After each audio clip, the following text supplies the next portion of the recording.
One of the things that the Wilson administration was very concerned about was literally selling the war to the American public, sort of getting people interested, keeping their attention going, keeping the morale going.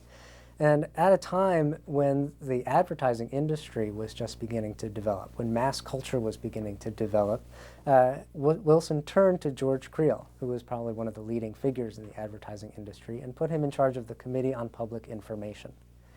The CPI, as it was called, had a name that mattered, that it wasn't a ministry of propaganda. And in fact, Creel went out of his way to say that Americans didn't do propaganda.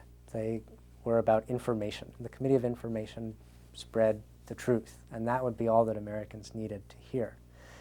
And in fact, in his own memoir, was titled How We Advertised America, how we sort of sold the war to the American public. Of course, the CPI was a ministry of propaganda. It put out its own version of events, and it published literally hundreds of thousands of pamphlets. It published its own daily newspaper, which it sent on to newspapers around the country.